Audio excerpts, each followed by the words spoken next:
Welcome to the last breakfast. Please enjoy the video. You begin by confirming your iPad Air model and that it supports iPad OS 16. This matters for compatibility. Once done, back up to iCloud or to your Mac so you can restore if needed.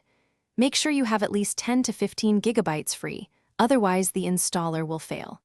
Plug the iPad into power and join a reliable Wi-Fi network. Then go to Settings, tap General, and tap Software Update to check for the iPad OS 26 beta or final release.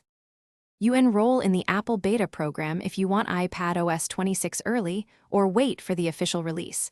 This choice affects stability. After enrollment, download the profile, accept prompts, then return to Settings Software Update to download the full installer. Keep the iPad plugged in and on a stable Wi-Fi network. The download and prepare stages can take a while. When prompted, tap Install, the device will restart, and the installer runs. Do not interrupt until you see the home screen again. You finish by following the on-screen setup prompts, sign into your Apple ID, and review app permissions.